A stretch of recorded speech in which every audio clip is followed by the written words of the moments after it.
So, ascension is a process. It's incremental. It happens a little bit at a time. And it's also not this thing where you have, I'm going from point A to point B, and once I get here, I'm done. That's not how it works. I used to think that that's how it works, but that's not how it works.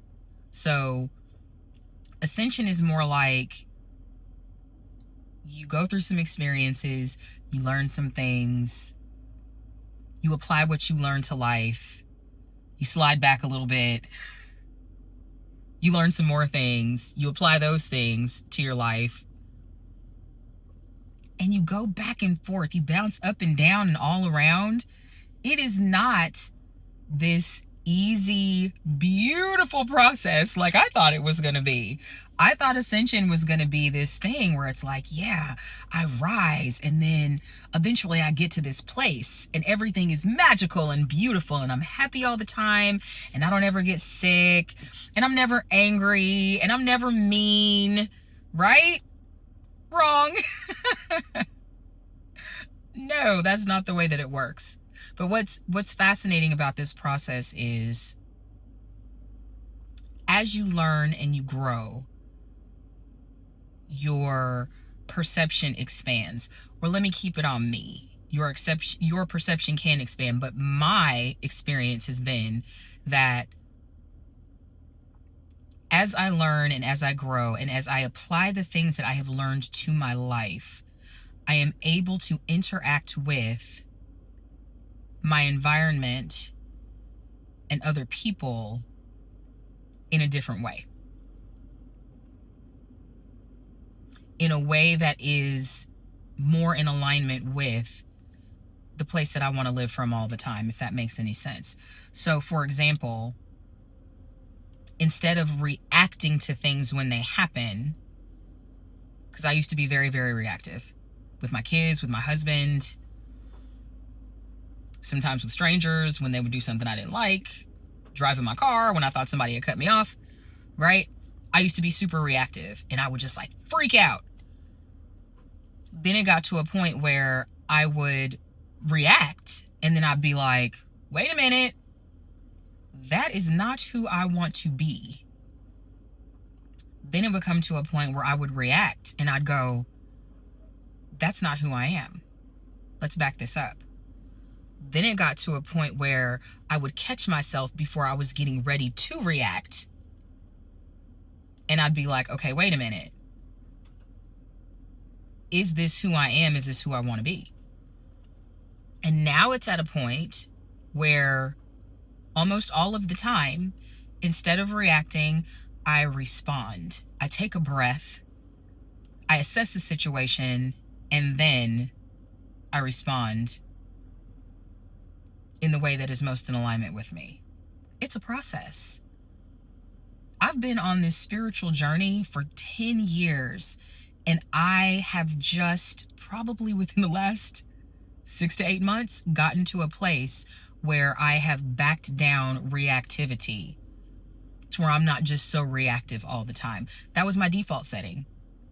When you go through trauma, especially childhood trauma in life in general, it can cause you to be very reactive. It makes it very hard to be present in the moment, and responding instead of reacting requires presence, right? It requires you to be present in this now moment.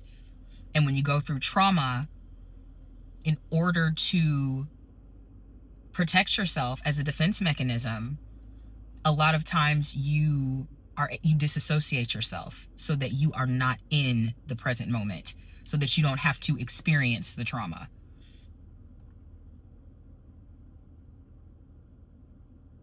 So yes, working through these things and shifting myself out of these spaces has allowed me to be more present, has allowed me to ascend. I guess I'm sharing all of this so that anybody out there who's struggling with the same things, if you're in this space and you feel like this isn't who I want to be anymore, Know that you don't have to be that. Know that that's not the core of who you are. If you are somebody who has been through childhood trauma or any type of trauma, which I have, know that there is freedom from that. Know that you can shift from those spaces. Know that you can connect with the light that is within you, and you can be divinely guided. That you will be given each step exactly the moment that you need it. And know that you are never ever alone, right? Your higher self, there is a version of you out there. I shouldn't say out there. There's a version of you that exists that has already been through every single thing that you are going through right now. There's a version of you that exists that walks with you every single step of the way, who is your biggest cheerleader, who never judges you, who never laughs at you, who never ever leaves you, right? Even at the times where you've been at your lowest and you have felt despondent and separated and completely and totally alone, you have never, ever, ever been totally alone, and you never, ever will be. Right? That's the version of you that helps you function in the now that you are experiencing at this moment. That's the version of you that sends you messages through other people, through things that you read, through things that you watch, through things that you see. That's the version of you that is cheering you on all the time from the other side. It's the little voice that encourages you to keep going, to not give up, to trust the process, and to have faith in yourself. So I just wanted to share that today, because there might be somebody who needs to hear it. So just know that you are safe, you are loved, you are surrounded by love. Trust yourself and allow. Until we meet again, I'm sending you massive waves of love and light. Be well. I love you.